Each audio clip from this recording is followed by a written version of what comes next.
Nah, jangankan di dalam ilmu pengetahuan ya, matematika itu bisa menyusup kemana aja. Ekonomi oke, ke bisnis oke, di hukum juga ada matematika. Kemudian di psikologi apalagi yang dipakai statistik ya. Nah, di samping ilmu pengetahuan, matematika juga hadir di dalam kehidupan kita, kehidupan sehari-hari, tanpa disadari. Misalnya kita bangun tidur nih tadi ya, kita kan lagi weekend gini bangun tidur males-malesan di kasur, kita lihat objek-objek di sekitar kita gitu. Kita lihat jam dinding, kita lihat ada buku, ada handphone, ada tas karton misalkan atau pajangan dinding, itu semua punya bentuk ya, punya bentuk geometri. Biasanya jam dinding bentuknya seperti lingkaran, buku itu seperti persegi panjang. Yang itu tidak lain adalah objek-objek matematika.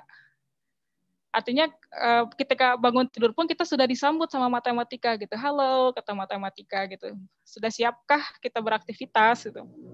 Nah, kemudian kita setelah bangun tidur pasti kan akan berpikir seperti oke, hari ini mau beres-beres rumah, kemudian mau cuci piring, mau masak, mau mandi, kemudian mau pergi ke undangan misalkan. Nah, itu kita lagi berpikir secara sistematis, terurut, terstruktur ya.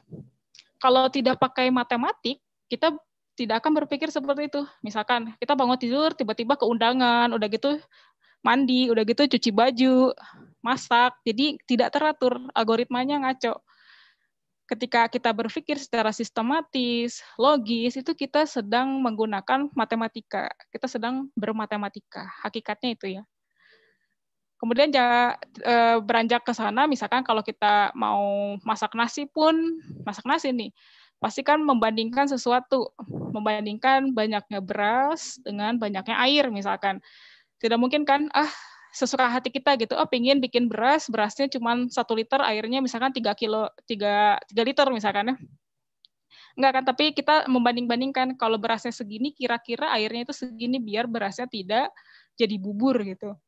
Itu kita membandingkan sesuatu, ya lagi-lagi sebetulnya itu kita sedang berpikir matematis tanpa kita sadari.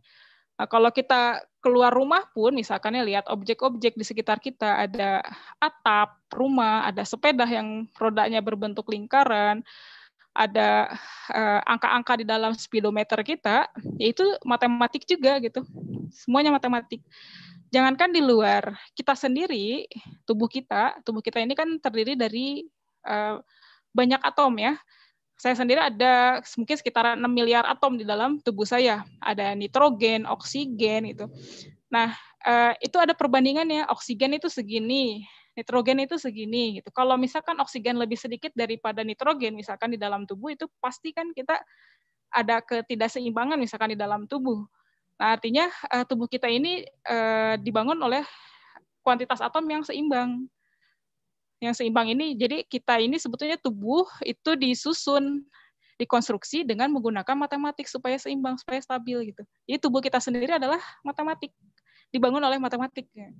Nah, atom sendiri kan dia punya massa, punya nomor dan massa dari atom itu ya disimbolkan dengan angka yang tidak lain adalah objek matematika. Jadi kita sendiri, semua alam semesta, semua materi apapun yang ada, yaitu adalah dikonstruksi dengan menggunakan matematik. Jadi sangat ironis ya kalau misalkan kita menolak, tidak menyukai sesuatu yang telah berjasa untuk mengkonstruksi kita, kehidupan kita. Jadi mulai sekarang kita mulai mencintai matematika.